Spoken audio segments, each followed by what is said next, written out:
Hello, elegant listeners, and welcome to Go My Favorite Sports Team. Today, we have another special guest. But before we get into that, I'm Tyler Scheid. I'm the master of sports, the master of balls and holes, and I'm joined with my co-host, Markiplier, who knows sports a lot less. This is the third time in front of a guest he's just said that title, and he doesn't seem embarrassed about it. It's an inside joke that I don't even know where it started, but he just took it to himself. One of our fans called him the master of balls and holes, and he's really embraced it. So don't mind him. He doesn't know what he's talking about half the time. I'm Mark. I don't know sports, but the funny thing is, our guest today, Tyler and I both know a little bit about this ourselves. Tyler more than I. I don't climb outside. I climb inside in bouldering gyms where there's nice cushy paddings. Tyler's the one that goes outside on actual rocks and Tyler, you've done a little bit of free soloing yourself, right? Yes, I have. Two of the flat irons in Boulder, Colorado, I've free soloed. I actually have plans to finish out all of them with my brother here. Hopefully we'll do another one this year and hopefully finish it out within the next couple of years. So this is what blows my mind is I can't even fathom the idea of doing this, let alone not being in an air-conditioned building. But we've gone too long. Our guest today is Alex Honnold, professional climber, and literally nothing else. We were instructed to say no other defining traits about this man.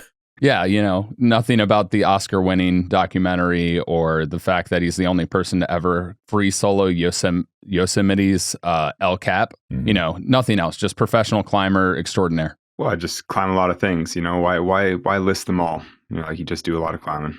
Did you start on rocks or did you? Oh, go ahead. See our different priorities here of our questions here. So let's talk about your question. I didn't know it won an Oscar. That's awesome. Yeah. It was quite a crazy tour. A lot of time in Hollywood doing the whole rounds. Was that different? Because being YouTubers, and sorry, Tyler, we'll get to the rock climbing in just a second, I swear. But being a YouTuber, like the both of us, we don't exist in the traditional Hollywood sphere. Every time I go to a red carpet event, I'm the most uncomfortable I've ever been. I hate red carpets. Do you feel the same way? Yeah, I definitely felt the same way. Through the whole free solo film tour, I got more comfortable, basically, because it actually felt a lot like a climbing training program. It felt like periodized training because it was 6 months of nonstop events, and the events progressively got more difficult and bigger. It was you're going to the Audio Guild Awards, and then you're going to the Directors Guild Awards, and then you're going to the Producers Awards, and then you're going to the BAFTAs, the British Academy Awards, and then you go to the actual Oscars, the Academy Awards.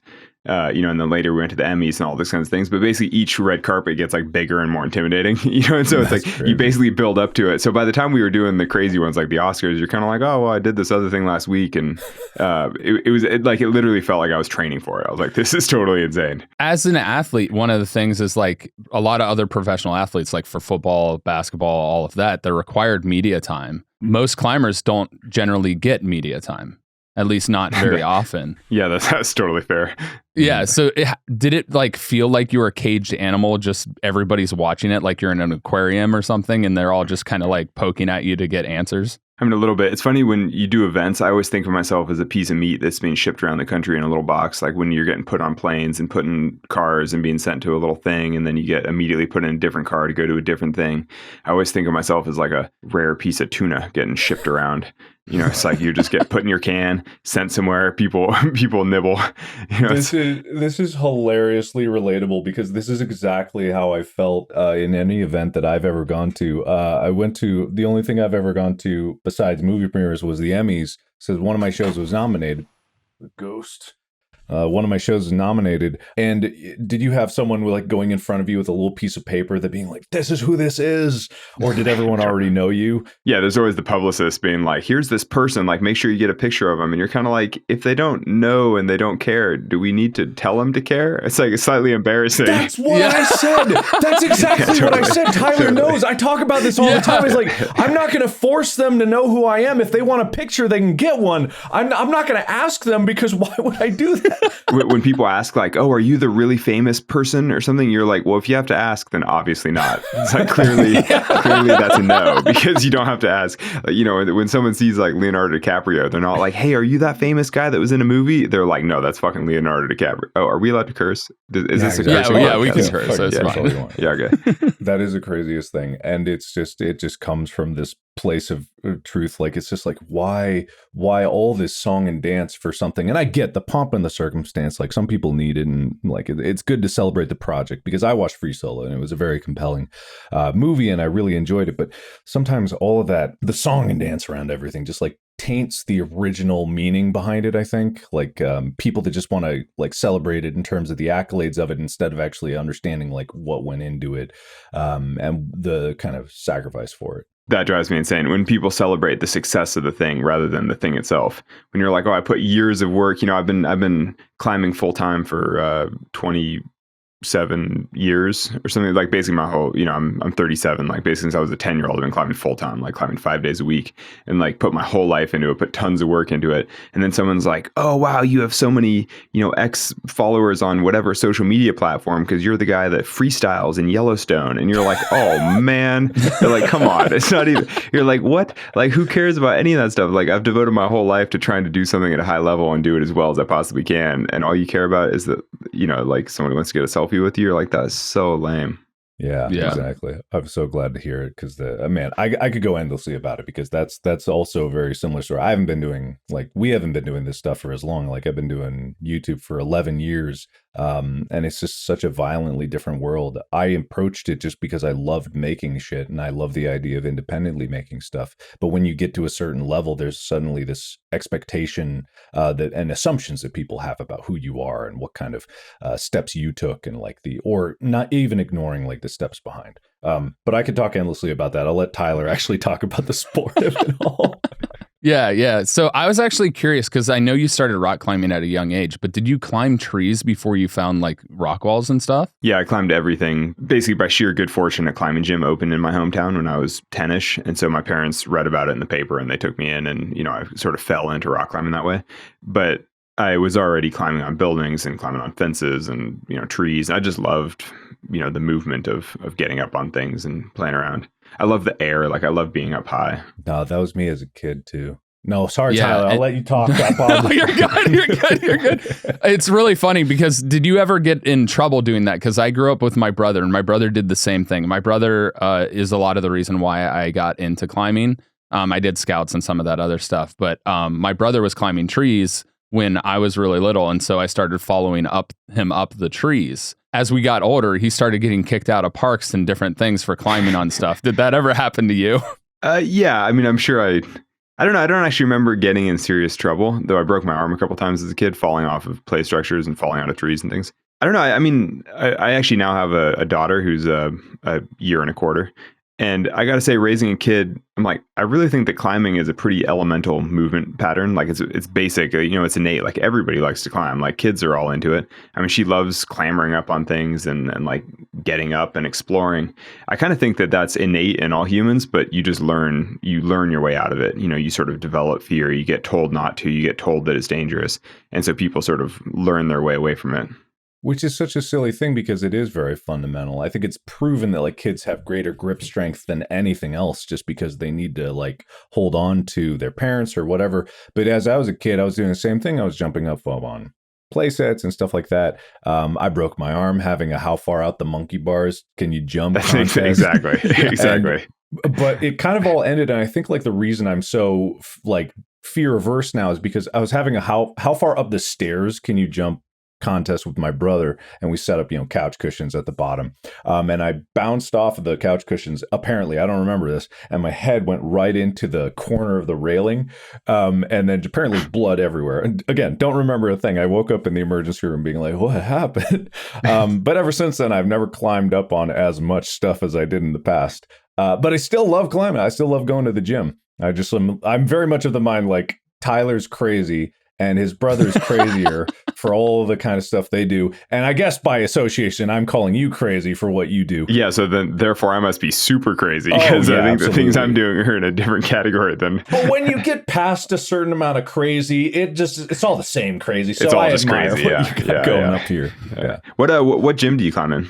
Oh, I live in LA, so there's a few places, Stronghold, that Tyler and I used to go to Stronghold, and then there's this new one, another Touchstone place that opened up nearby here. Cliffs of It or the Hollywood Boulders? I've been to Hollywood Boulders. Yeah, there's one out in Pasadena that just opened up. That's pretty nice. I like that one. Oh, there's a new Touchstone gym in Pasadena? Yeah, it's right. It's actually in Altadena, and it's got about like 50-foot rope walls. Tyler, I actually meant to tell you that they actually have pretty high rope walls, and I think they even have like a lead climbing course. I've never done any of that. Tyler taught me how to tie a figure 8 like 6 years ago, so I'm very new to all of this. Tyler got me into it, actually. Yeah, getting into top rope and doing that stuff, which is primarily what I've climbed. My brother does trad and he does sport climbing as well. But trad is the part that just baffles me, just the ability to understand and carry all of that equipment and put it in. The part that terrifies me, and I don't know if you feel the same way, for whatever reason, I feel more comfortable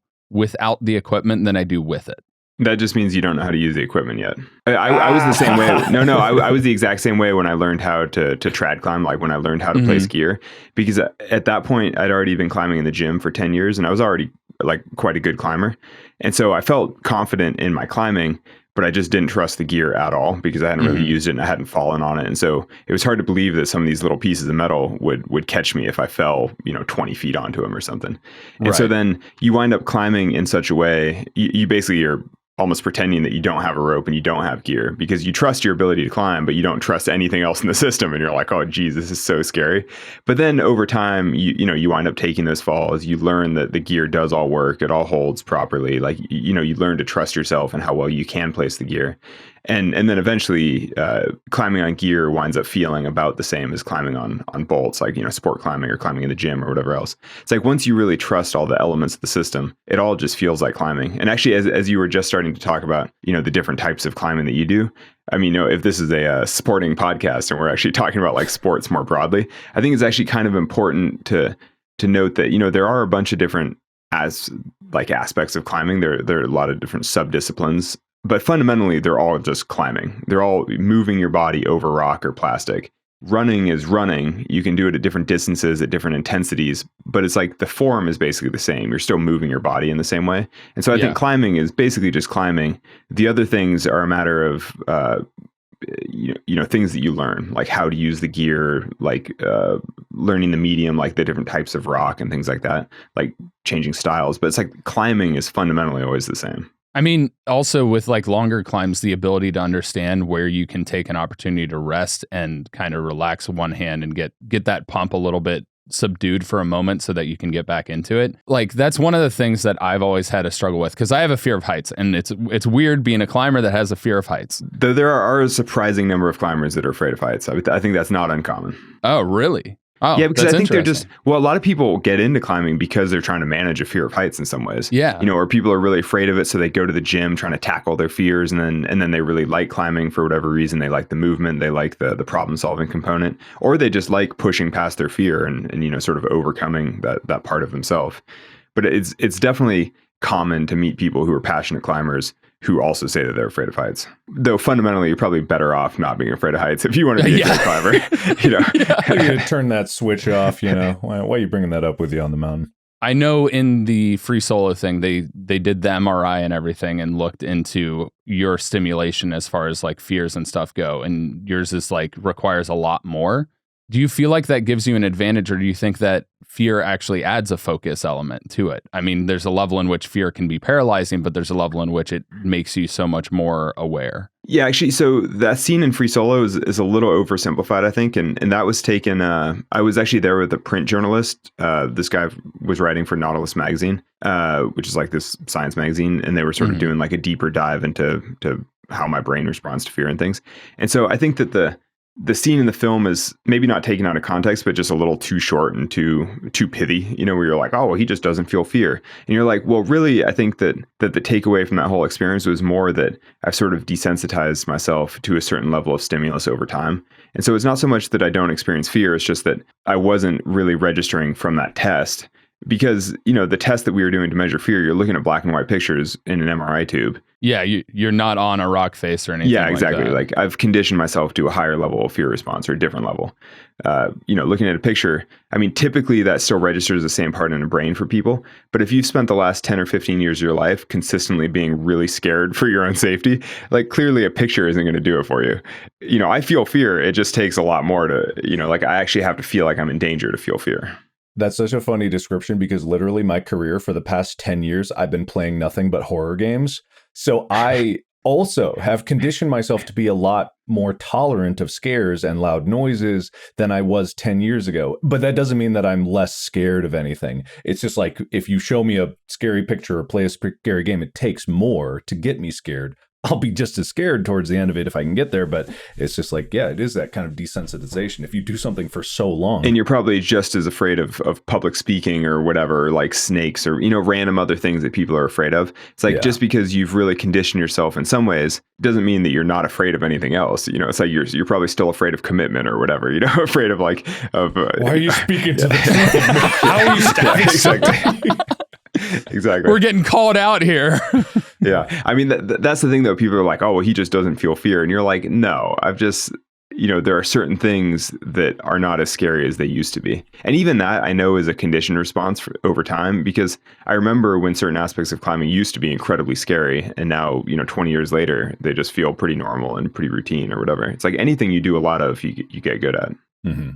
Yeah. True. And you still climb regularly. So do you find yourself climbing more in gyms or going out and climbing on the rock faces nearby? No, I'm climbing outside as much as I can. When I travel for work or anything, if I'm doing events, then I'll go to the gym. But I probably climb 5 days a week. When I'm at home, then it's almost entirely on rock because I live outside Las Vegas and there's limitless good rock that you can climb year round. It just depends where I am and what time of year and everything. But basically, I climb all the time. It's funny. My one takeaway from watching Free Solo was, you climbed a mountain. That was super cool.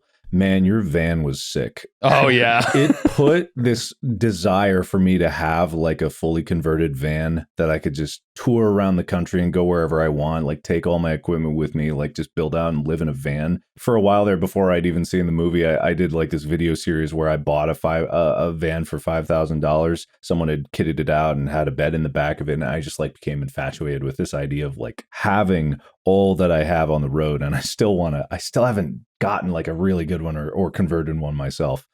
Do you still have the van? That's the question. Well, so actually, I accidentally flipped the van that was in Free Solo, but it was totally fine. But then it turns out that my wife was, we found out my wife was pregnant right after, so we kind of need a different van anyway because we need a kid seat, we need a chair and a kid's bed and the whole thing.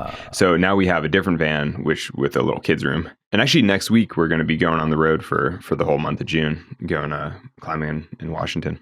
Oh, that's nice. Yeah, so we'll be full van life again for a while. We tend to do maybe a couple months a year in the van still.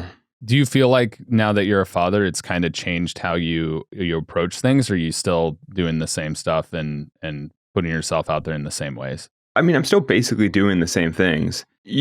Obviously being a father has changed how I spend my time. The biggest day-to-day difference is that when I go to the cliff now, I'm just in a little bit more of a hurry where I hustle to the cliff, get my climbing in, hustle home just to sort of minimize my time away when possible. When you're a mid-20s single guy living in a car, you just spend the whole day hanging out at the cliff because you're well, I'm just going back to my car anyway. What else? You just hang out at the cliff.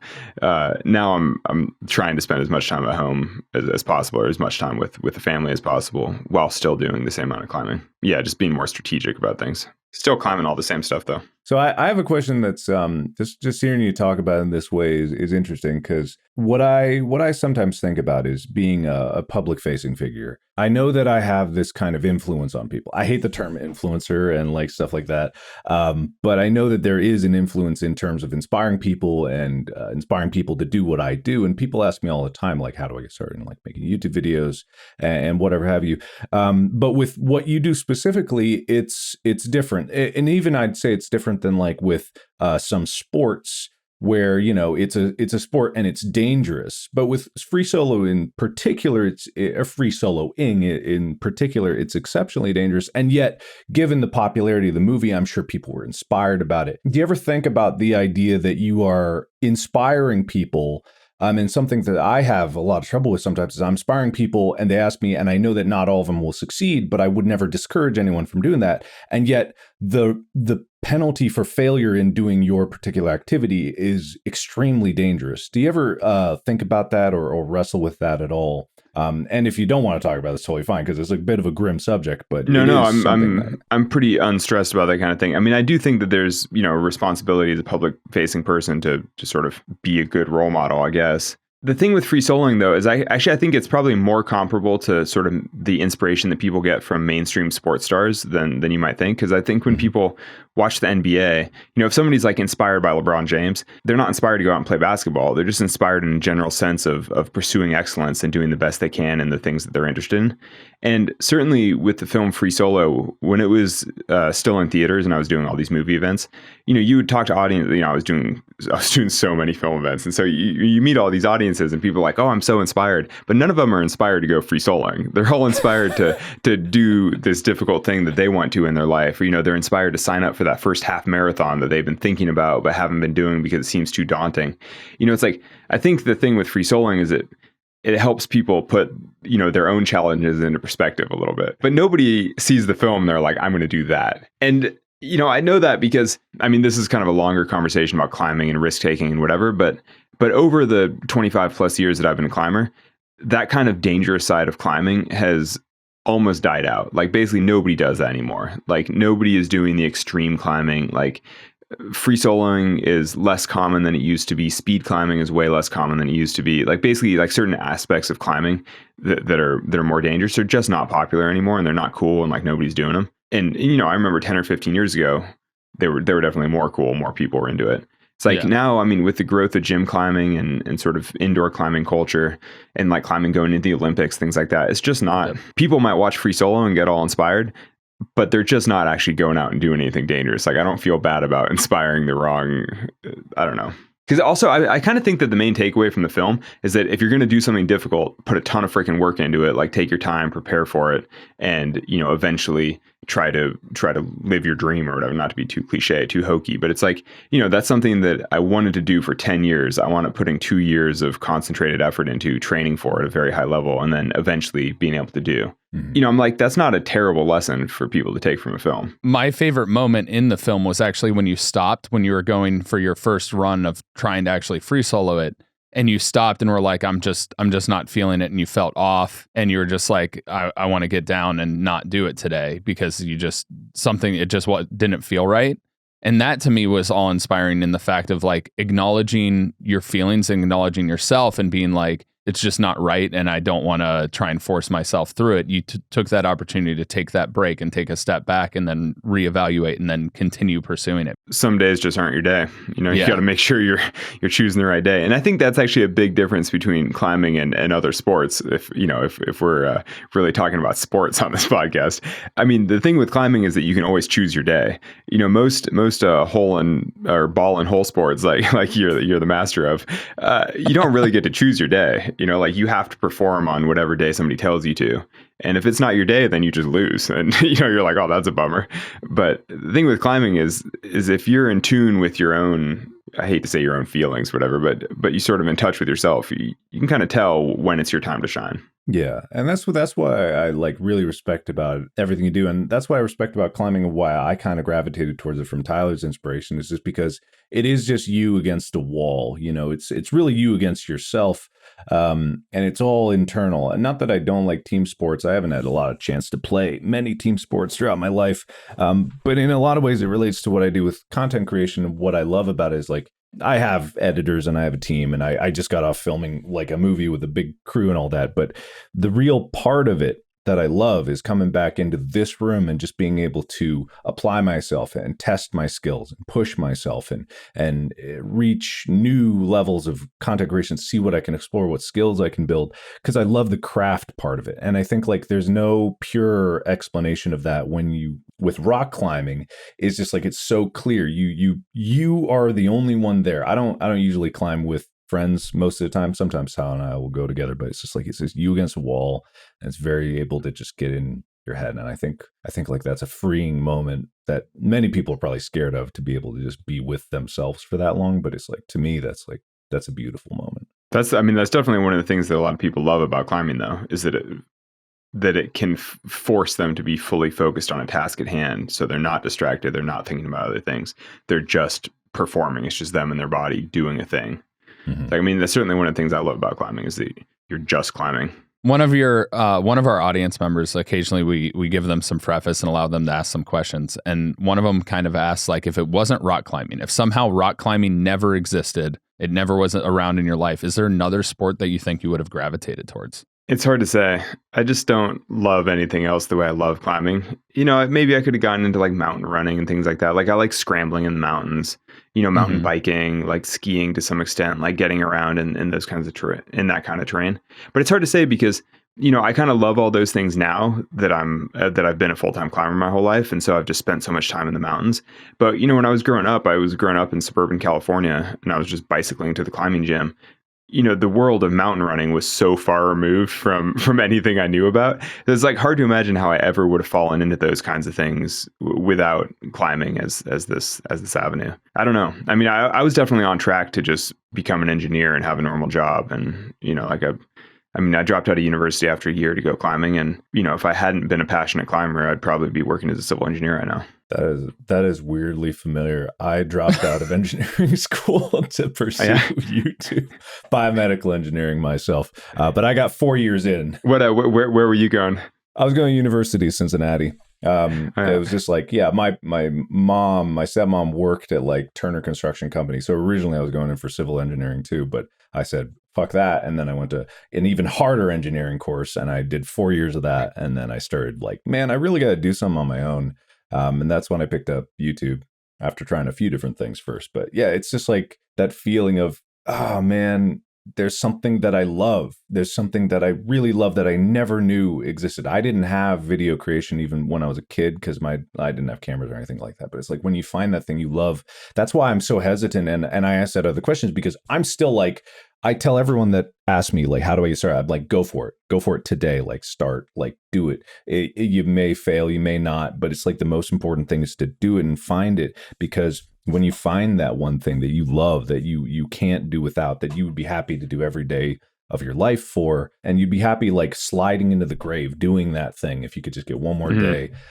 That's a beautiful moment. And I know so many people out there don't get that, whether it's climbing or football or whatever sport or whatever activity. There's so many people out there that don't even take the first step to try. And I only ever encourage people to take that, even if failure's on the horizon. Like you never know. Honestly, I'm only a year into parenting, but I'm starting to think that is the number one thing, that the number one role of a parent is to help your child find anything that they care about that much.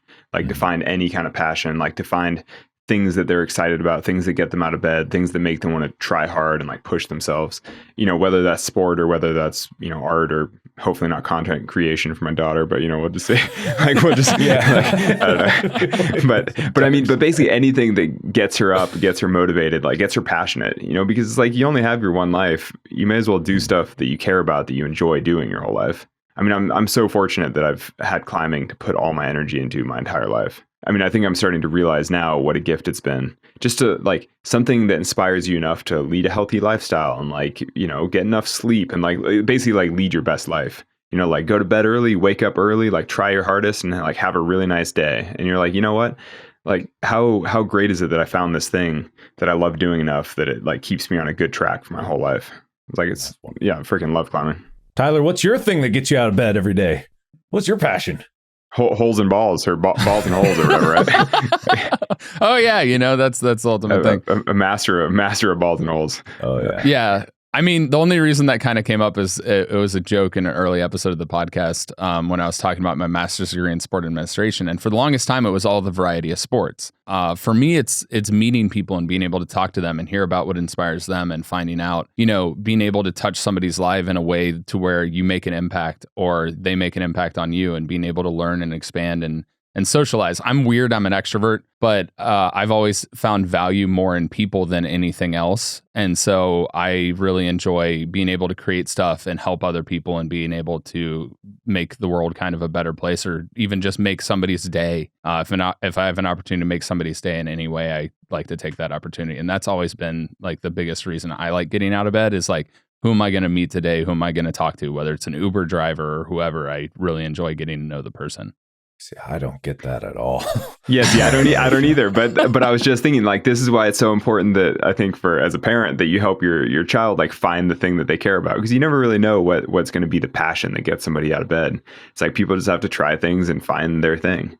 It's like, I'm definitely an introvert, and that kind of stuff sounds like a nightmare to me. I'm like, oh man, like that's not what gets me out of bed.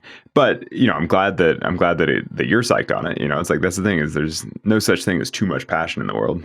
People should be fired up on what they're doing. That's just like, and that is the fascinating thing, is like, because why me and Tyler work so well is because we are very much opposite in certain ways, but we also come together in like very, very specific categories. Like we do anything if like we're loyal to a fault and all that stuff. He's got great characters, but talking to people, I can't do that shit. So he's very good at like going out there and just meeting a random dude and keeping up with people. I'm awful with that. Can't do anything about that. And also sports. He knows sports real good. A master. Yeah, exactly. Obviously, when you're super passionate about something, you never really get burned out.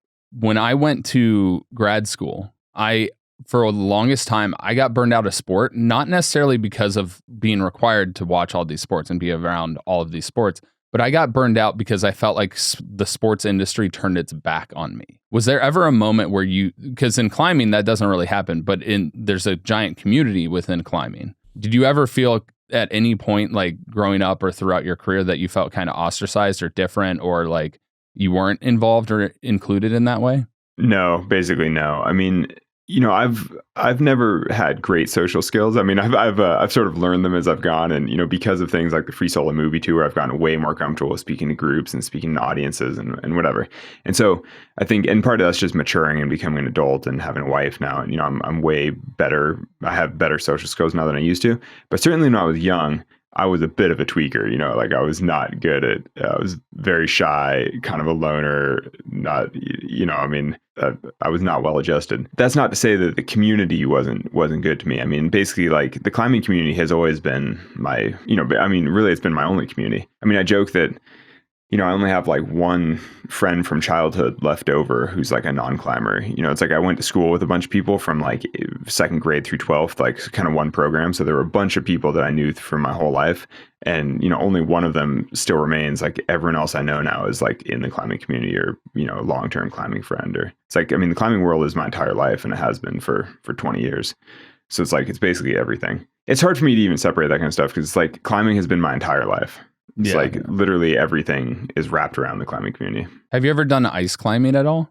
Yeah, very poorly. I mean, I can ice climb, but I don't like it, and I'm not any good at it.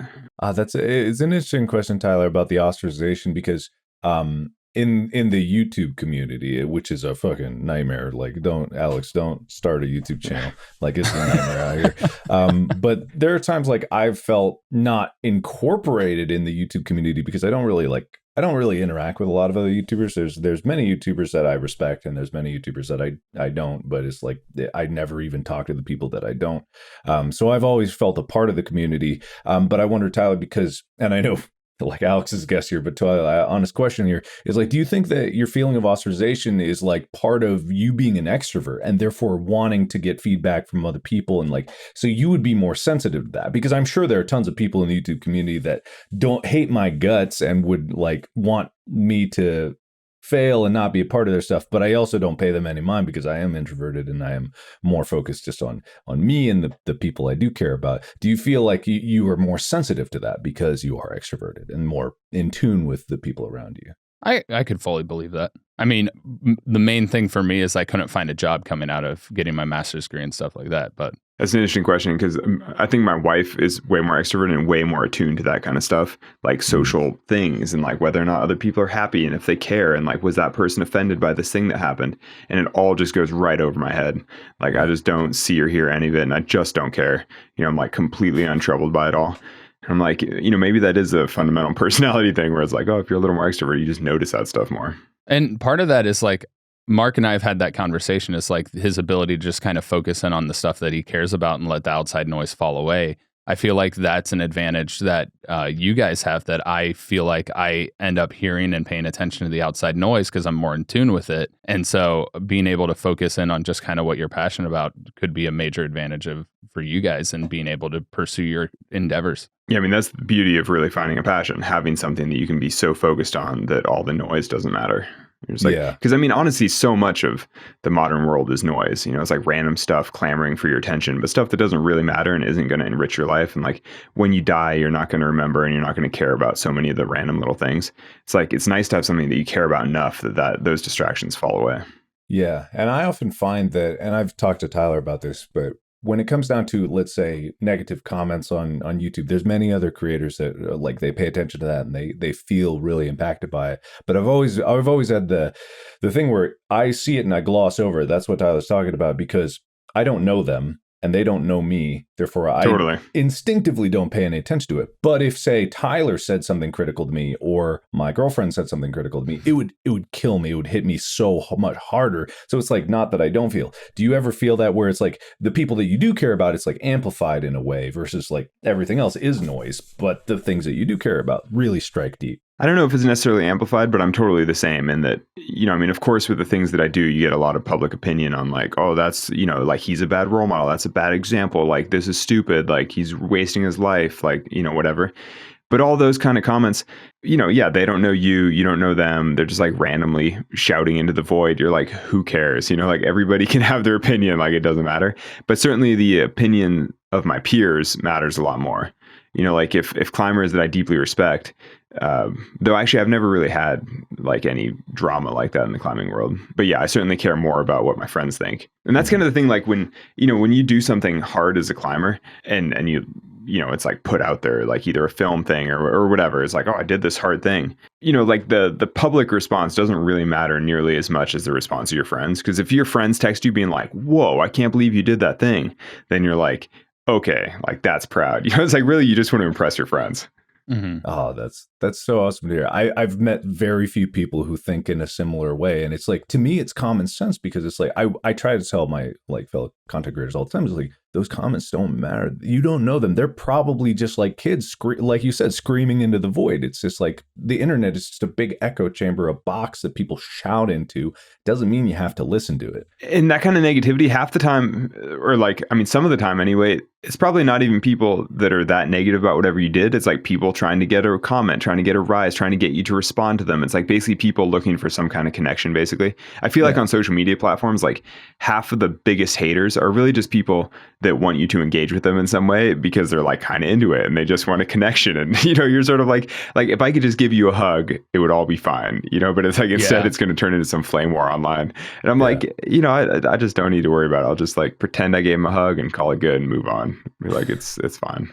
I mean, obviously when you climb, and climbing with people watching is one thing, climbing with all the cameras and everything around, how did you find, like, I imagine times and times and times of repetitions where you had the film crew for different climbs that you had done and everything like that. How nerve-wracking was it to try and figure out how to document it without getting in the way and making sure that you could still remain focused, especially with El Cap and some of these free solos you've done? Like, seeing something out of the corner of your eye and it catching your attention could make like a whole world of difference between life and death in those situations. I mean, you obviously worked really closely with the camera team and everything like that, but did it take a lot of practice before to be able to get comfortable? A little bit. I mean, maybe less than you might think. And so one thing, and people sometimes frame the question kind of as you did, is like, oh, there are people all over the wall or there are cameras all over. But so in the film Free Solo, when I did the Free Solo of El Cap, there were I forget now, but maybe 5 or 6 people on the wall spread over a 3,000 foot face. So that basically means that every 500 feet or so, there was like a dude. And, and also all the camera people are all really good, close friends. And, people that I climb with routinely and trust. But the thing is, if you're passing one person every 500 feet of rock climbing, it does not feel very crowded. You're sort of like, you're climbing a really freaking long ways. And then you like see one of your buddies and he's hanging 20 feet off to the side to get like a certain angle, like get some rad wide shot or whatever. And you're kind of like, hey, and in general, everybody I saw on the wall, I'm like psyched to see them because you're like covering oceans of granite by yourself. And then you're like, hey, buddy. And then they're gone again. And then you have another 500 feet by yourself. So it definitely doesn't feel like it changes the experience that much. Like you're still very much alone up there, but you just get a few moments where you get to see some friends. But it did take, as you said, it took a little bit of practice to get to that point. And so for me and the film crew to figure out what the best locations were for them, like what's the least intrusive, where they could have their ropes out of the way. There were a lot of sort of logistical questions of like, how do you get in and out of position without it being in the way? But those are the things that we had those were problems that we had solved over the 2 years that I had to work on the route anyway, because it took me a lot of time just practicing to figure out how to do the climbing. So while we worked on that, we figured out all the camera positions, figured out the strategy. Yeah, I mean, on the actual day when I did it, I mean, I was pretty psyched to be up there with my friends. It felt like we had all been working on the project as a team, and, it's pretty freaking cool. Like, I mean, fun little story. So Jimmy Chin, the co-director of the film, was filming in one of the sort of key locations 600 feet down from the summit. And when I passed him and made it around this corner, from there to the top is like kind of easier climbing. I mean, it's still challenging, but I knew I was in there and I knew it was fine. And so the final 600 feet were kind of like victory lap style, where I felt like I was just cruising to the top and having a good time. And Jimmy kind of asked me to wait for him so that he could be on the summit to get like you're getting to the top shot, which is like sort of an important shot. There was another guy who had hiked to the top who would be there, to have a camera, but Jimmy wanted to be there to like capture the moment. But I had my phone going in my pocket with a timer, and I knew that I was going to be close to breaking 4 hours, which, I mean, it was going to be a speed record no matter what, but I kind of wanted to go sub 4 because it's just cool to climb El Cap with no rope in under 4 hours. I was like, this is epic, so I was kind of like, yeah, Jimmy, like I can wait for you for a minute, but I'm not going to wait too long because I want to break 4. It wound up being 3:56, so I didn't have like that much time to spare. And so I started climbing the final 600 feet, and he was ascending ropes around this corner. And so I could hear him, like I could hear his gear jangling and everything. As he's like hoofing it, he's like breathing super loudly, trying to ascend rope as fast as he can. He's like trying to like get up. And I was like cruising up the rock. I was totally, at that point I was like peak performance, feeling incredible because I was past all the hard parts. I was having a good time. I was like incredibly attuned to it. And so I was making these little bird whistles for him so that he could hear where I was, so that he could like keep pace basically. I felt like I was basically chasing up the wall being like, faster, Jimmy, faster, as he's trying to get to the top. And it's like, basically we're all up there having a great time. And so by the time I get to the top, he made it up a few minutes ahead of me. He looked like he's going to freaking die. He's like going to have a freaking heart attack because he's like ascending these free hanging ropes as fast as he can. And I get up and I'm like, what a great experience. So in that way, I think when done well, having a crew around documenting it doesn't really change. It's basically you and your friends having this incredible experience together in nature. Like it's still a pretty good time. Yeah, it's like making something and building something and having them there to see something that you've pushed yourself to do and worked so hard to do. Then you get that celebration moment at the end. I mean, in that case, especially, we had all worked so hard on it, because the film crew had been helping me carry ropes up and down and equip ropes and pull them up and down on the cliff. I mean, it's just a lot of hard physical labor that we'd all been doing together for literally years. And so you're like, it's just great to feel like the whole team is by sheer good luck, the next day in Yosemite was a Sunday, and they do this crazy Sunday brunch at the fancy hotel in Yosemite. And so the entire crew and everybody all went to Sunday brunch and just freaking gorged. And it was like a nice, sort of wrap party celebration. Like, holy shit, we did this thing. And now we're going to go eat like a, Nutella-filled French toast until we all die. It's so funny. It's so fascinating. It's one of my favorite lines from the movie. Besides the van, of course, I love the van. Was just like that moment where you look at the camera towards 2/3 of the way and you just go like, I'm not dead yet. That's one of my favorite. Because it's just like, yeah, it is just kind of like you're just making a joke and it's just like casually going up there. But then I was just like, because this is my ignorance. I never do research before any of this stuff. So I'm looking at the Free Solo Wikipedia page. I just read the most nonsensical sentence in the controversy section. I don't know if you've ever gone in. Is there? No, I didn't know there was one. Now I'm going to open it right now. There's a controversy around Free Solo. It's hilarious. But I'm going to open it right now. I'm like, what the heck? Yeah, it's some analysis from Simon Fraser University professor of history and geography. Not a climber, apparently. But it makes me think that people buy in too much into what the story and what the movie and the emotions of the movie is. Because obviously a movie needs to have drama and it needs to have heightened emotion, and there's got to be risk and danger to it. And naturally there is. But it's just this quote at the end here is Taylor echoes Benson Allott in the description of Honnold's challenges and risks throughout the film. Quote, "Make no mistake, we are watching the commodification of actuarial suicide." And I'm like, the fuck does that sentence even mean? Like, it's just like the most nonsensical things that people will say and try to analyze about what amounts to a very difficult and yes, risky thing, but done in the most professional, safest way possible. Like, just because something's dangerous doesn't mean that it shouldn't be done, in my mind. And there are different levels of that, but that entirely depends on the person's ability and confidence in their own skill to do it. And so obviously you did it, and it was filmed beautifully, and the movie was crafted. And yet people can like take these weird opinions out of it that are in no way any part of the actual creative process. Like it. No, it's funny you say that. So now I just pulled up the Wikipedia. I'm going to have to read this link later. I'm like, so interesting.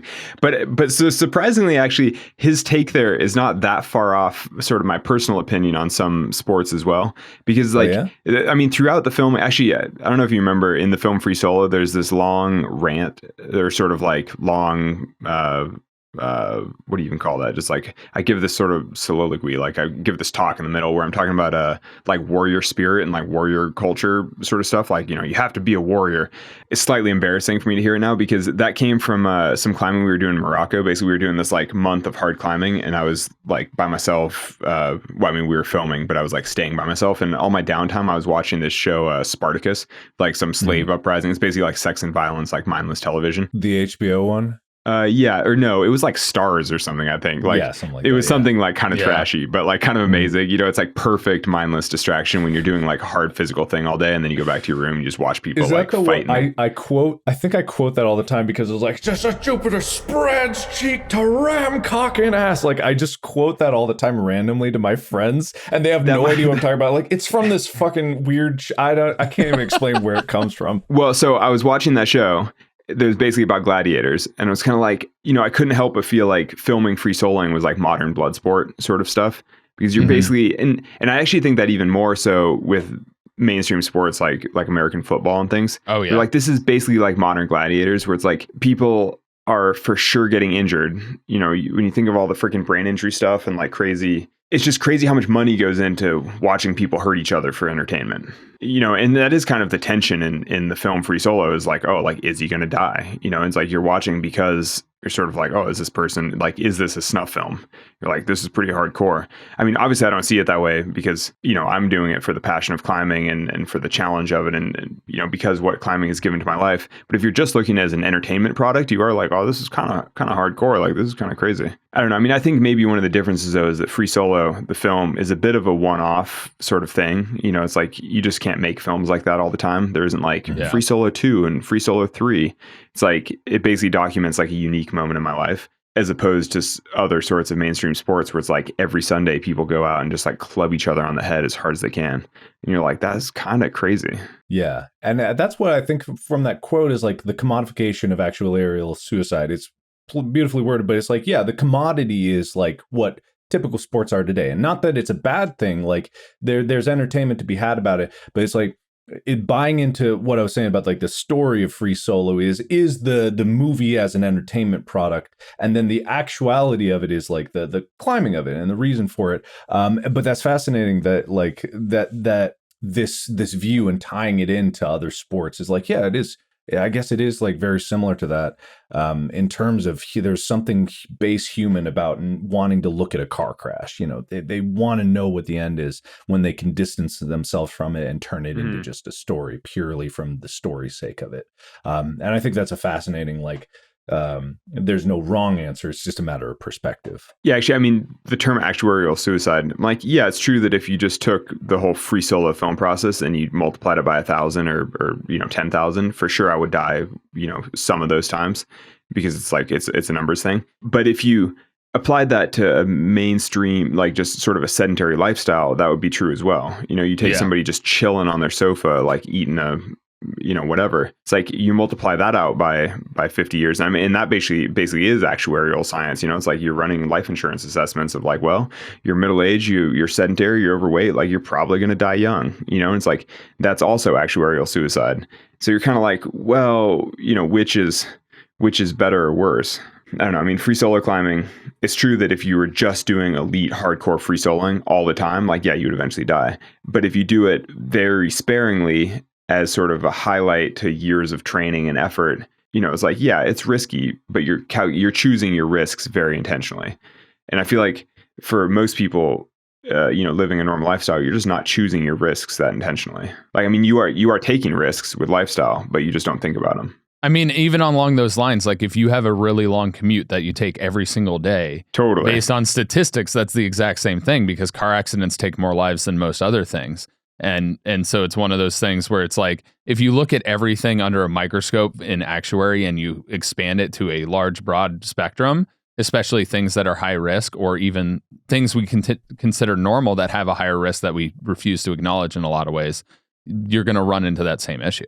Yeah, I mean, I think that's one of the interesting elements of rock climbing, and especially if you're like a full-time or professional rock climber, it's like a big part of your life is evaluating and managing risk, like thinking about risk, like taking something that could be or should be dangerous and trying to make it as safe as possible. And so, I mean, that's definitely the case with free soloing, but even just normal roped climbing, it's still inherently somewhat dangerous. And so you're always thinking about how to minimize that risk, minimize the danger as much as possible. Do you think that's a big part of like picking the rock face too, especially when you're doing trad and things along those lines, is knowing where the holds are and making sure you understand? Because, I mean, a big part of rock climbing is self-awareness and knowing your capabilities and not going beyond them to a point to where you're increasing your risk to an insane point, but also being able to push yourself to advance requires that ability to be like, okay, this is something that I've never really done before, but you take the safety precautions so that you're prepared. Yeah, I mean, in order to improve, you try to push yourself to failure as much as possible. But then there's certain situations where if you fail, you'll die or you'll be severely injured. And so, yeah, as you said, there's a lot of self-knowledge involved. Like you really have to know when you can push yourself, when you can't, when it's safe, when it's not. I mean, that's why so much of climbing is evaluating risk, like managing fear, all those kinds of things. Yeah, and my brother also does like backcountry, like avalanche zone kind of skiing stuff, and he does paragliding, which is his main passion now, and that's all he kind of talks about. And it's one of those things because as I was watching Free Solo, I saw a lot of relatability in you and my brother in the sense of like how you approach things and how you see things. And when you're super passionate about something, it's like you just keep after it and keep doing it and keep doing it. And so that was really unique for me from a personal experience to take away from that is in a way I kind of saw and understand how my brother's brain works in a different from seeing what you do and seeing the aspects of what he does and being able to be like, oh, that's interesting because it created that same kind of dynamic of the focus around passion. And so a lot of what he does obviously is evaluating risk. And also on top of that, like it was showcased in the movie, but the amount of reps that you had spent on LCAP and the amount of mental reps with your notes and everything that you had, like there's probably a much like broader amount of footage that was there to be able to make you feel comfortable and be ready and be prepared to be able to do that. Yeah, I mean, definitely it's all about the preparation. I mean, that's the thing. If you're trying to minimize risk, if you're trying to take something dangerous and make it feel comfortable, it's like preparation, training, visualization, any, whichever avenue you choose there. But like, there are only a handful of tools available to you. So you kind of have to use them all. It's like, I'm going to train physically, I'm going to train mentally, like I'm going to be absolutely ready to make sure that this thing that I want to do is as safe as possible when I do it.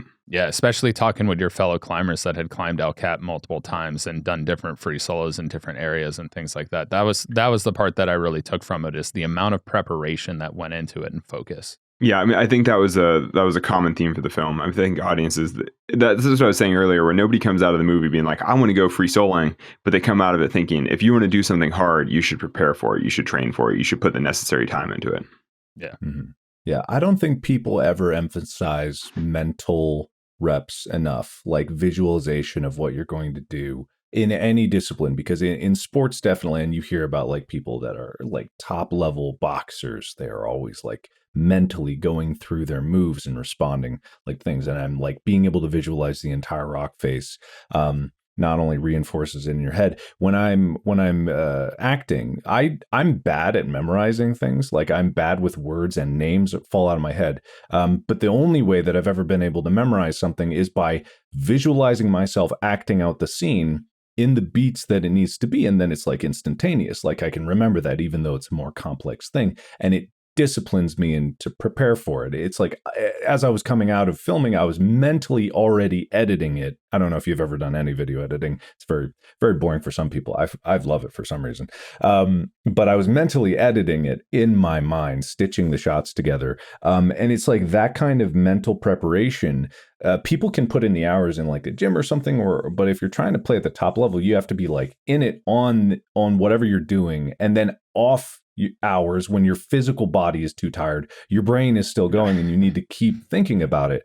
And for me, sometimes I can't help but think about it. I have ADD, but that's just like, I got diagnosed way late, like when I was 21. But I don't think that that's any core feature of just that. I just about the things that I am obsessive about, even if ADHD, not ADHD, it is just a factor of like when there's something you're passionate about, you can't help but think about it all the time. And that thinking about it is so integral to executing it when it's time to actually make it happen.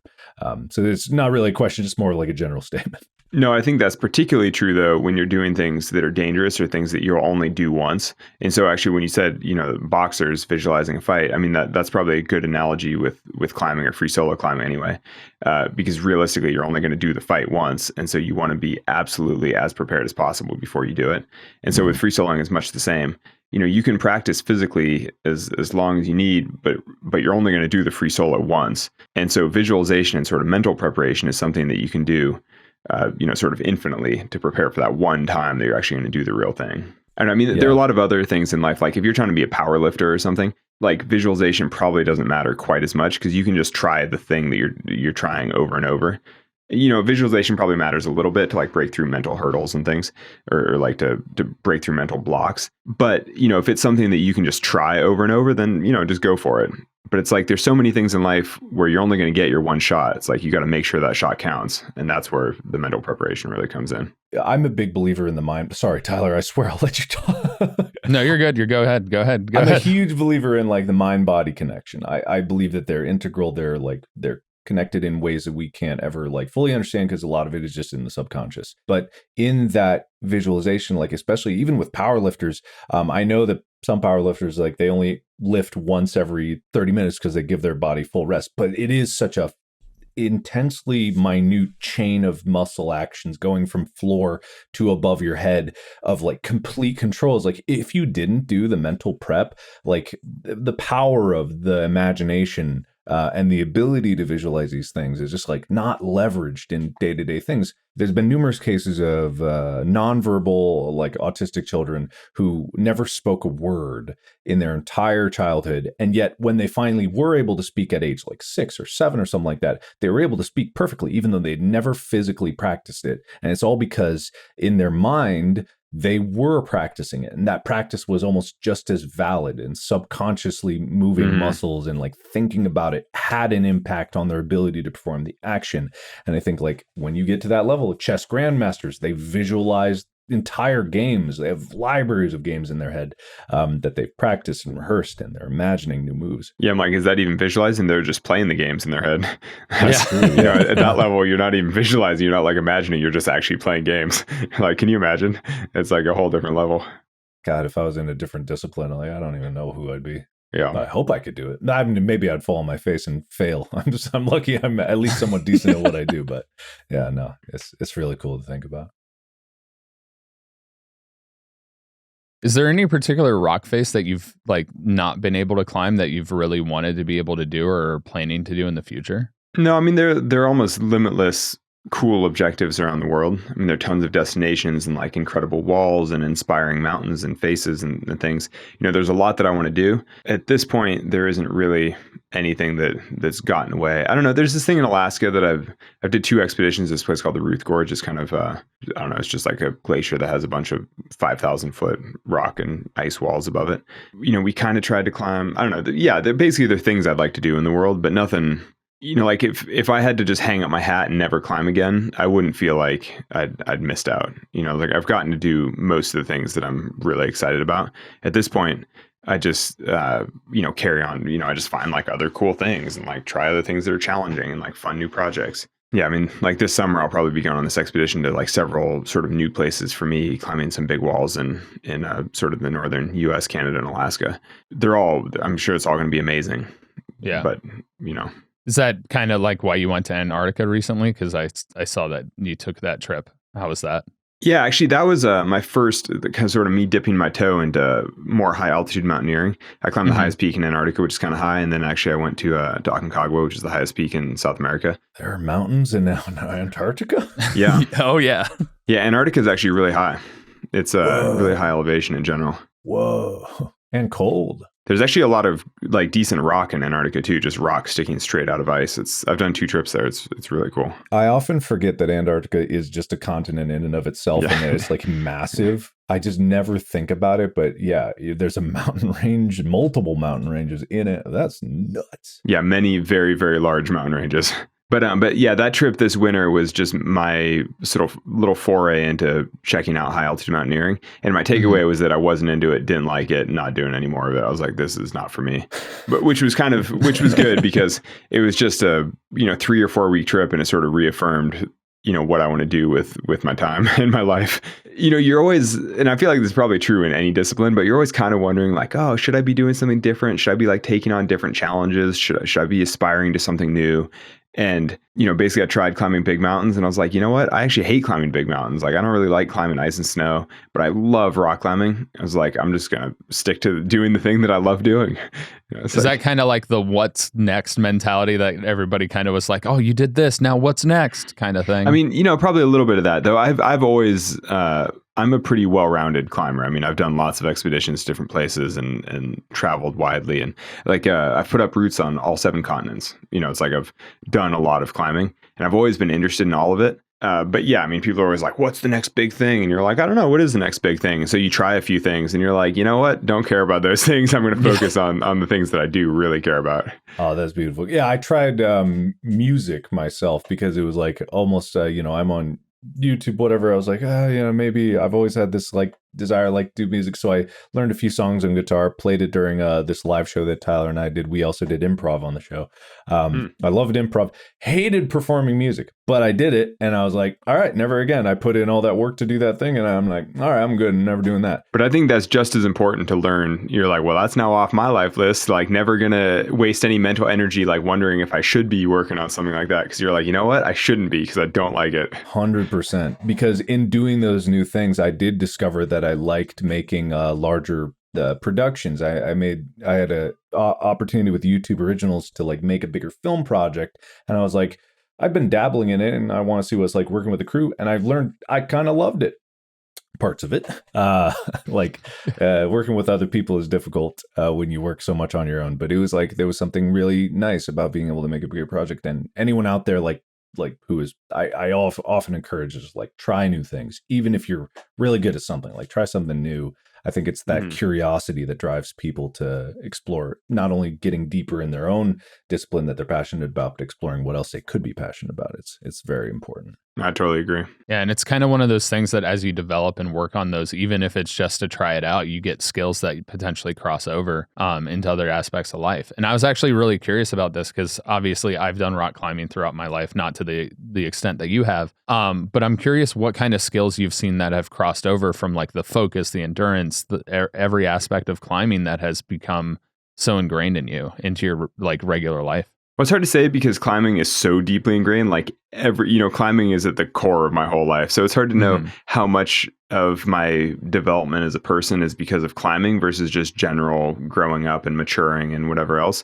But I do think that climbing helps put the rest of life in perspective. Like managing fear, managing risk, like struggling all the time, having challenges. I just think that climbing, and I think part of that is probably because so much time climbing is spent outdoors.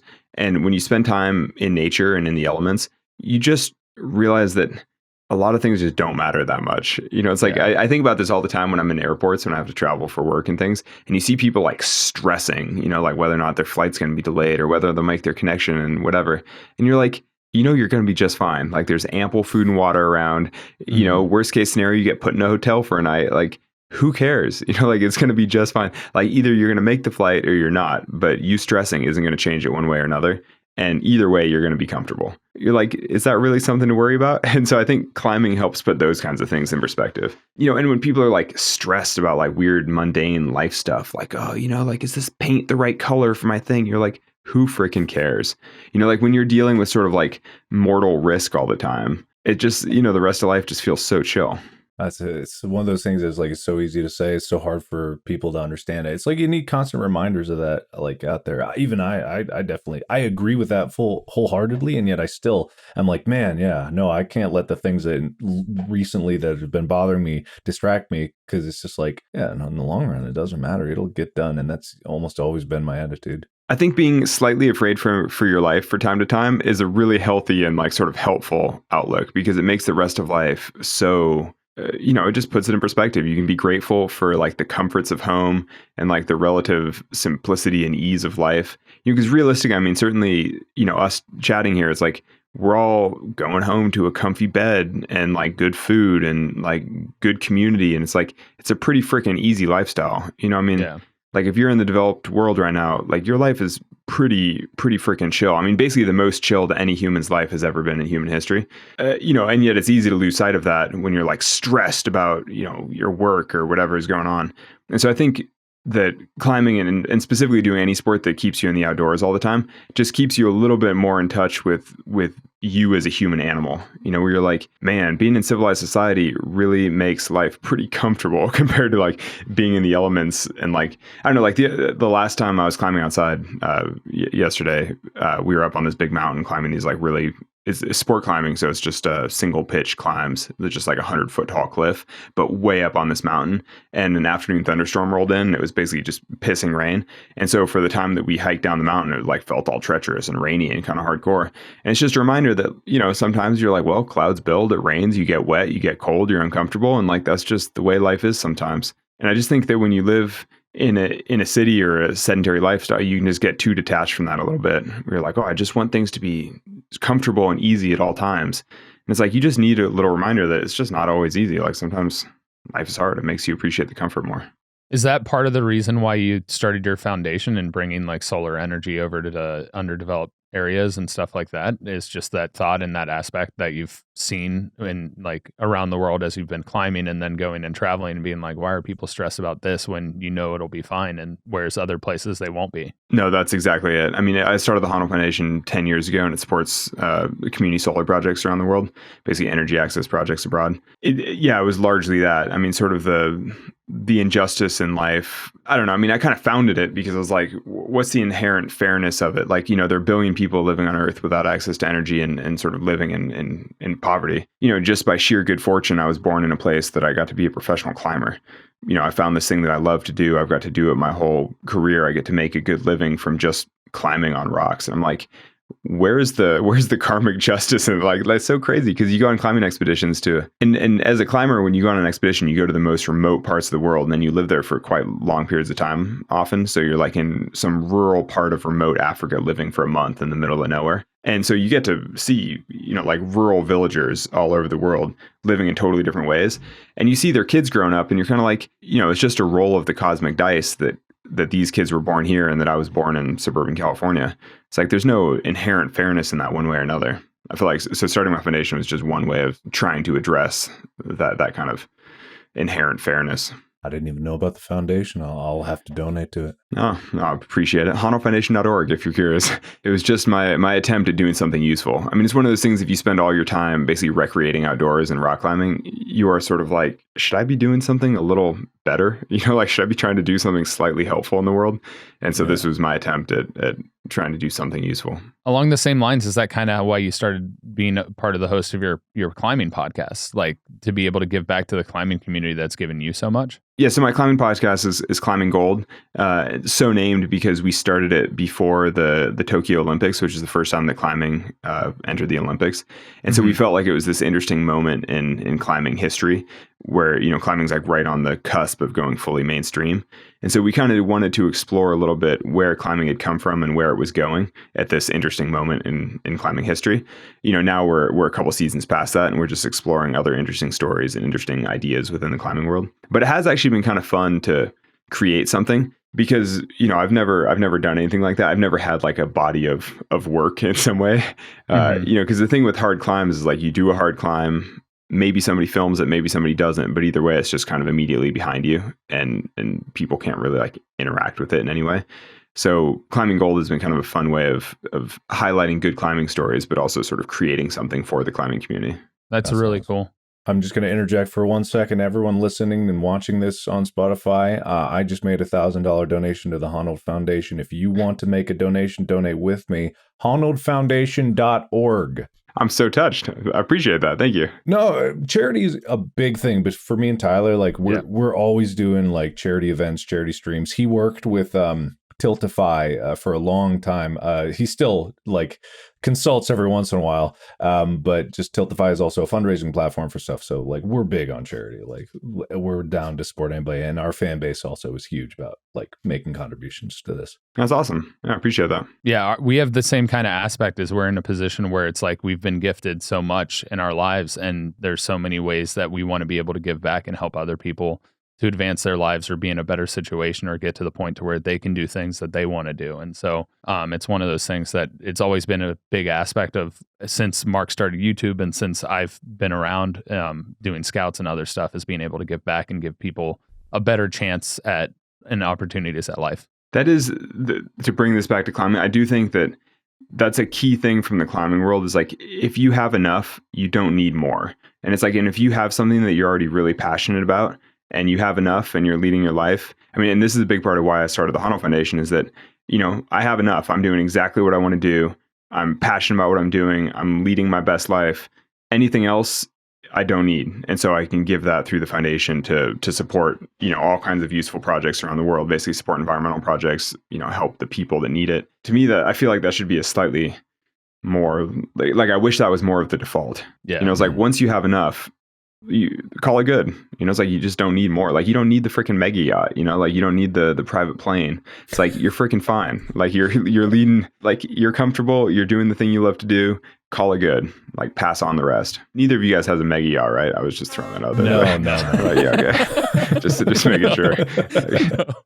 But I love the climbing community because you go to a rock one, it's like, oh, I forgot this piece of gear, and it's like, oh, I got a spare one, or oh yeah, like talking about the pitches and stuff. Like everybody, like unless you ask for it, they don't interject. And then if you end up in a situation like, oh, I spilled my water, somebody's there to offer water. And Dude. I've always loved that about the climbing community because it's like, oh, I got plenty. Yeah, I can help you out for that moment. Or it's probably because every climber has always been in that position of need themselves. It's like, yeah, the community always helps people out because they've always been the one who's like, oh, it just started raining and I don't have a coat, or like I'm now freezing, or I forgot like a critical piece of gear or whatever. It's like I totally agree that someone's always got your back because everyone's always gone through the same thing themselves. Yeah, and that's a great thing that the climbing community offers for any of you that are not sports people, which is the majority of people listening to the podcast. Like that's why one of the big reasons why I love sport. There are people within different sects of sport that can be real dickheads. And I know it myself from playing football and other stuff. But there's communities, especially the climbing community, that are incredibly accepting, incredibly welcoming, and will be there to be like, yo, I can help you out if you need help, or be there for you if something happens. Like it's truly an incredible experience where people can come together about something they're really passionate about and really inspire other people to do the same thing and be there for them if something goes wrong. I actually think climbing is the sport for people that aren't into sport. I mean, that's how I wound up as a professional climber. Is I'm terrible at balls and holes and sticks and like all the other weird team games. And, I lack the social skills to be on a team. I lacked the coordination to play any other sports. But, I'm athletic enough. It's like I can use my body. But I just wanted to problem solve on my own. I wanted to set my own terms, kind of, like work on things at my own pace. It's like, climbing is definitely the sport for people that aren't into sport. It's like something really fun and engaging that you can do with your body, but you can do it in your own terms. This is perfect. Yeah. There's climbing gyms all over the place nowadays. Like you probably have one in your city if you're listening to this. Go check it out. they're very friendly. Everyone I've been to have been very friendly, very accommodating. There's only been one that there was a guy who was a dick, and honestly, he was even charming by himself. Like there was something charming about him. But I would say climbing is the best way to date if you're on the prowl. It's like you go dating at the climbing gym. One of my girlfriend's friends is in a predicament because they've run out of guys to date at the same gym. I've heard. I probably can't talk about this, but she's I probably can't say anything about this. Well, that just means she needs to move to greener pastures. She just needs to switch gyms for a little while, which in LA is tough because it's so hard to drive between them. But or just go to an actual rock face, Well, who are you going to meet out there? Tons of people. Handsome climbers. All right. One last question before we sign off, because the name of the podcast is Go My Favorite Sports Team. Is there a sports team or sports person that either inspired you or you root for or always cheer for? You have friends, obviously, within the climbing space or anything like that, you look up to or cheer for all the time or rooting for success for? Short answer, no. I basically don't care about teams. So the thing I appreciate about mainstream sports, like playing with balls, is the athleticism and sort of the human potential. Like basically I want to see human excellence. So I want to see great players achieve greatness. And so I never really care that much about teams unless that is the greatness. Like, I mean, because some teams work well because they're a really good team. Like actually a friend of mine was just explaining to me that because the NBA finals is going on right now, that the Miami Heat or whatever isn't really like a superstar team, but they're just a great freaking team with great coaching. And I'm like, oh, I appreciate that when you can take a bunch of people who are undrafted and aren't necessarily the biggest talents in the league, but they can work well together and perform at a really high level. Like I can appreciate that, but like I don't freaking care about the Miami Heat. It's like I just want to see people achieve excellence. Like, I mean, I think that the whole point of sport is to bring out the best in people. And so I like seeing great athletes perform at the top of their game. So, I'd say I'm sort of a casual fan of like somebody like LeBron James, though he seems to not be achieving excellence right now. Exactly. Or his team isn't. I'm not actually following but they're like down by a bunch right now. But in general, it's like somebody who has spent 20 years in a league always performing at a very high level and trying really hard, like putting a lot in it. Somebody like Kobe Bryant, where you're like, oh, he put his whole freaking life into excellence and really performed at that level. I mean, you're freaking like Tom Brady in the NFL. Like, I'm not a huge football fan, but you just have to respect somebody who has achieved at that level. You're like, oh, and to play that long, you're like, Jesus, he's like a dinosaur. You gotta have nothing but respect for Tom Brady. And on this podcast, we have nothing but respect for Tom Brady. I respect Tom Brady. I just just don't like Tom Brady. Don't listen to me. He does not like Tom Brady. I don't know anything about him, but yeah, I know. Oh man, he's always in my heart. No, I respect him. He's a great athlete. I have nothing against Tom Brady. I have stuff against how the media portrayed him and the greatest of all time conversation in team sports and stuff like that. But he's a great athlete, and I respect the hell out of it. That's the thing is, I prefer to sidestep all those kinds of things. Where it's like, who's the greatest of all time? I'm like, I don't know, because I don't know any of the sports well enough. But most of the big names that sort of transcend sport like that, like Michael Jordan, LeBron, like whoever, like they transcend because they're among the best ever, and they've put a ton of work into it. And I think it's fair to say that they're all showing human potential in some way or another. Like they're very freaking good at what they do. I don't know. So, I mean, that's what I appreciate about sports, but like, I just don't get the tribalism of it, where it's like, who cares if like your city, and I think it's so weird because none of the players are from the city anyway. It's like, people are like, oh, it's our team. And you're like, but these are all people that are drafted from like abroad, and like from wherever else. They're brought in from like literally the whole world. And then you claim that they represent your city, and you're like, they just don't. They're going to move as soon as they hit free agency or whatever. You're kind of like, come on. It's just a weird thing. I'm in the same vein, but being on this podcast and learning from Tyler actually has kind of changed my perspective on it, because I do get people's natural inclination to want to feel included in something. There was a boxing event, and I know it's not a team-based thing, called the Creator Clash that happened recently, where a bunch of YouTubers, they fought. And people who were not a big sports, it was for charity. It was just like a charity tournament. Like, Jesus Christ. They beat the crap out of each other. People who watch that who never watched sports before, were able to root for their favorite creator. And then they said afterwards, there was a few quotes, people quoted saying like, oh man, I get why people like sports now, because that was someone I cared about. Even if it was parasocial, it's someone they cared about and they can root for, and it feels good. And so I'm starting to understand where the team and city perspective comes from. It's like, you can feel pride. It's just like feels good to do for, but also it's a little nonsensical. But when you get into the deep weeds of it, it is interesting. Yeah, I mean, I'm the same way. I'm like, I get it, but I'm also just like, it's a little, I don't know. You know how some people like always root for the underdog? I'm like, I pretty much always root for the, what do you call it? The overdog. Like, basically, I want to see the best team win. You know, like, I like seeing teams go undefeated. Like, I like seeing greatness. Like, I like seeing excellence. And so people are like, oh, well, this team, you know, has such a long shot. Let's like root for them. I'm like, no, if they have a long shot, it's because they're not as good. You know, it's like, I want to see the best team win. So you really were rooting against the Heat because they were the lowest seed when they faced the Bucks, who were the 1 seed in the first round of the playoffs. No, I don't know any of it. Yeah. But yeah, typically I root, like, basically my fan or you know my I root for the teams in order of their ranking. You know, like I want to see the number one team win. It's always disappointing when the team that's number one in the regular season like doesn't make it to the finals or something, because you're kind of like, come on, you won all those games and you couldn't take it to the end. Like in the NHL this season, didn't that just happen with Boston or something? They like won a record number of games and then they lost in like the first round of the playoffs or something. I guess they weren't good enough. I know that stuff is tough. Huh? I love this perspective. I'm not gonna lie, I love this perspective. I don't 100% fully agree with it, but I do also love it. Like, you fell on your face right at the finish line. Like, come on, man. Like that, I do get it. That's why I love watching the Olympics. Like, Olympics is probably my favorite event to watch, is because it is like just that peak and you get to see new things that I've never seen before. Yeah, I totally agree. I mean, the Olympics is like, basically I just want to see great human performance. Like, I want to be reminded that humans can do great things. And I feel like occasionally in mainstream sports, you see that. Like, actually, so one of my favorite things now is just watching sports highlights on YouTube. Like, a couple times a year, I'll like go down some rabbit hole where I watch like the entire NFL playoffs and 10-minute YouTube clips. And so you're just seeing the best plays. You know, you're seeing a 3-hour game distilled down to 6 minutes of excellence. And I'm like, that is kind of my pace for watching sports, which makes me sound really dumb. Not on this podcast. Yeah, totally. I'm all about that. Look, I mean, the fact that you're watching it all. I missed the Super Bowl and our home city was in there and I missed it. But I watched highlights of it afterwards. And we still lost anyway, but you know, it's just like, yeah, all right, cool. So we'll wrap it up. I could keep talking forever. I was just going to say, most climbers do not care at all about mainstream sports. I think more than most climbers, I care a little bit. Partially because I'm like, I'm a freaking professional athlete. I should at least have some idea what other professional athletes are doing, you know, even though it's like cross sport and whatever else.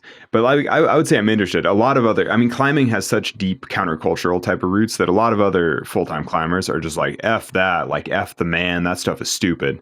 You know, I'm like, I kind of agree with that, but I'm also like, you know, these people have still spent their entire lives devoted to, you know, honing their craft. And so I can still respect how well they do their craft. Like that's my take on most sports. Thank you so much for coming on the podcast, Alex. I want to give you a chance to shout out where people can follow you and find you and support you. Obviously, the Honnold Foundation, you have your podcast, but anything else you want to say where they can follow you, find you, and see what you're up to? Yeah, if they care about the work I'm doing at honnoldfoundation.org, they can listen to the podcast at Climbing Gold. Or really, I mean, they can follow me on social stuff, just at Alex Honnold for everything.